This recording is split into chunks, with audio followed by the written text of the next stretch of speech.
What's up, everyone? Back for another beer review, and today is Wednesday, which of course means it's time for another Western New York Wednesday here on the channel. And the beer I'm reviewing today comes from the Mortalis Brewing Company, and they're out of Avon, New York. And this is their Tears of the Goddess, and this is the passion fruit, vanilla, and granola variant. So they're calling this a sour IPA that is brewed with passion fruit puree, Madagascar vanilla beans, Maple Vanilla Granola clusters, lactose, and then dry hopped with Citra, Mosaic, and Simcoe hops. Comes in at 7.5% alcohol by volume. No IBUs listed in time of review. This crowler is just over 1 month old. So Mortalis, they opened their doors just over a year ago, and right out the gate, they killed it, and they continue to kill it. They just make awesome beers. If you're into like the new age styles like fruited sours, sour IPAs, adjunct stouts and imperial stouts, they do it extremely well. And they also make a lot of like just regular styles quite well as well. And yeah, they just, honestly, one of my favorite breweries. They're right up there with Other Half. For me, they might be better than Other Half. The problem is they're a small brewery, and when it comes to their packaged beers, they don't package a lot of beer. They do pre-filled pre-filled crawler releases. Crowler, not growler, every Thursday and Sunday. And then they have the occasional like can release or bottle release. But since they're so small, everything's very limited and you pretty much have to line up at the brewery. But I have reviewed a beer from them that was going to go on the channel, but I had an issue. And that issue was it didn't record audio. So I had their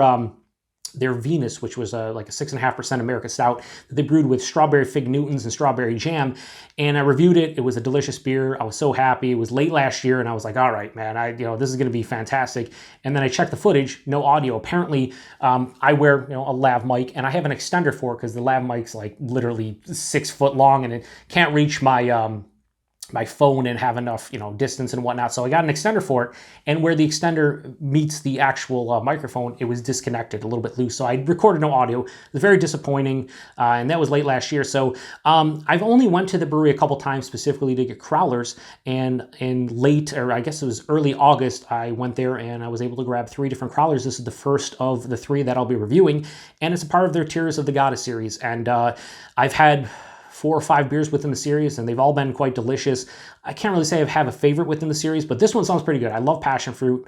The fact that you have Madagascar vanilla beans and the Maple Vanilla Granola clusters, yeah, sounds really good. So can't wait to get into this one. Should be tasty, I would assume. I'm using their Medusa glass, which I picked up. So not hashtag proper glassware, but kind of, but not really, not the same series. The only thing I have an issue with when it comes to crowlers is I usually spill it because I can't pour them correctly. So hopefully that's not the case here. I also have no nails, so let's see if I can actually crack this one open.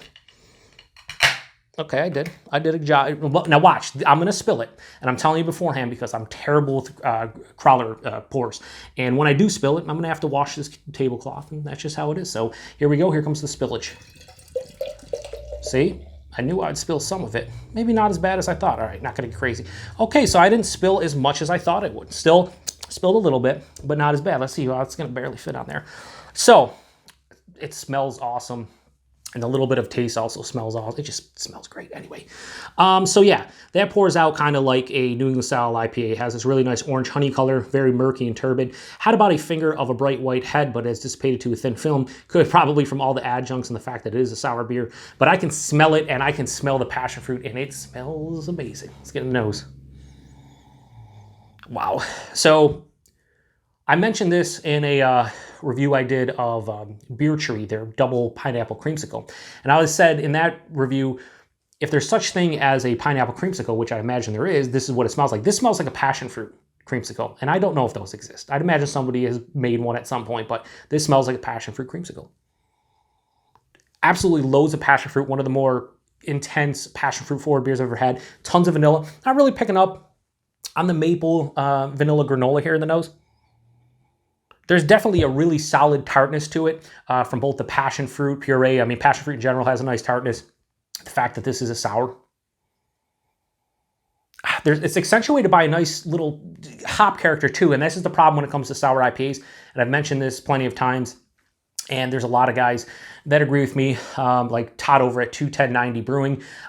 He says that like usually when he drinks a sour IPA, it's usually just a sour beer, right? You very rarely get the IPA portion of the show. The only brewery that I think does it extremely well from what I've had has been Hudson Valley, but these guys are just right behind them too, because I've had a lot of beers within the series that actually have an IPA characteristic. So between Hudson Valley and them, and being in New York, I think some of the best sour IPAs are being produced in New York State. But yeah, this, I mean, it's not overly complex, but yeah, there's a lot of vanilla from both the lactose and the vanilla beans. There's a lot of passion fruit from the puree itself. I'm getting accentuation of the IPA characteristics, more of like a stone fruit vibe, peach, apricot, things like that. A little bit of an acidity overall to the beer as well. It smells absolutely awesome. Let's get into it. Cheers, everyone.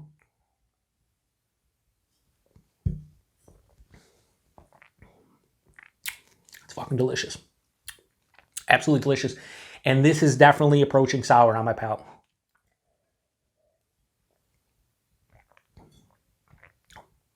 Because this crowler is, just over a month old, a little bit lack of carbonation here. It's not super undercarbed or flat, but you can definitely tell that probably from the adjuncts and the fact it's been in the crowler for a month, it's played a little bit role. No fault to them. That's just how it goes when you do crowlers.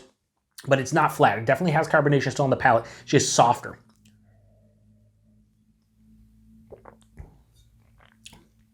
Tons of passion fruit. I'm definitely getting a little bit of maple now from the Maple Vanilla Granola clusters. Right up front, though, it's like a low sourness on my palate. Like a higher tartness, lower sour. Like tart, where tart and sour meet for me. But then that passion fruit comes in, and it has a nice tartness from the passion fruit, a nice sweetness from the passion fruit. Halfway through the palate, the maple and the vanilla start intertwining. I'm getting a little bit of granola. Not quite to like the crunchy series from other half, but like it's definitely noticeable. Really helps the beer out. It finishes with a nice harmony and balance of sweetness, higher tartness, and a dryness. And there's a touch of acidity on the back end too.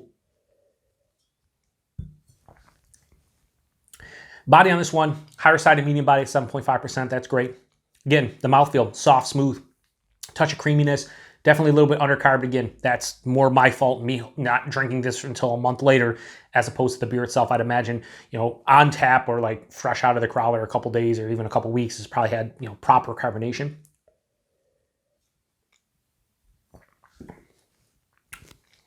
It's tasty. It's a tasty beer. It's not my favorite within the Tears of the Goddess series. Can't really remember off the top of my head what my favorite one was. I'm pretty sure there was one with like key lime in it.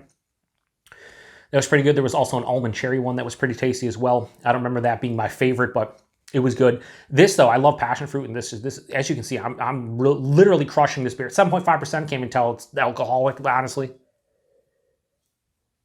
A lot of complexity to the taste. A lot of enjoyment for me personally from just the overall character of this beer. It's a delicious beer. It's definitely a sour IPA because I didn't mention it, but there is a generic hoppiness that's omnipresent, but really in the back of the palate. When I was talking about that sweetness, the tartness, and the dryness, there is like a hoppy presence, a generic hoppy presence on the back of the palate. So it does have a little bit of a bitterness there as well. I will say this leans more towards just like a sour beer as opposed to a sour IPA, but it does have some hints of that IPA character. Yeah, this is really good. Rating on the Tears of the Goddess, the Passion Fruit Vanilla and Granola variant, I'm going to give this a low 4.5 out of 5. I'm going to go 4.4 out of 5. It's a great beer. I have 2 more from them that I'm going to be reviewing. I always, when I first review a beer from a brewery that's from Western New York, I like to introduce them on a Western New York Wednesday, just to do a proper introduction. Again, Mortalis has been kicking for over a year now. If I would have reviewed the one a couple months after they opened, I think it would have been, something that I think would have been, I don't know, more of like a milestone for my channel or whatever. But the fact that I'm actually finally reviewing one properly on the channel, I'm really pumped about it. I have 2 more from them. Like I said, their Hydra series, which is their fruited sours that are kind of like in the 450 slushy kind of range where, you get the pulp and all that stuff. 2 of those are going to be coming in the near future, but I wanted to get this one out of the way because, again, of the age and whatnot. I picked these up, like I said, early August, drinking them just over a month later. I had so many other hop forward beers I had to get to before this one, and I knew it was a 32-ounce growler, and I wanted to drink the entire thing and not waste it, and I wanted to review it, so it had to wait. So take a bit of hit to the carbonation, but dems the break sometimes when you're reviewing beer. So Mortalis Tears of the Goddess, Passion Fruit Vanilla Granola variant, 4.4 out of 5. Delicious beer. If you've had this one before, let me know what you think about it. If you had anything from Mortalis, let me know what your favorite beer is, what you think about the brewery. For me personally, I will say this without question, for me, I enjoy going to the crowler releases. Like I said, I've went to 3 total now. 3 total crowler releases.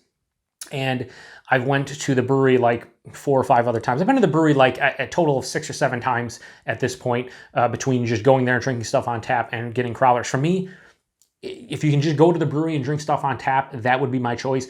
They always have their beers on tap. You can get flights, you can get full pours. They have, merchandise there. They have like little, appetizers and foods and different things. You can get like grilled cheese sandwich, pretzels with dip and things like that. But it's a cool little place, cool little spot, awesome vibe, amazing beer.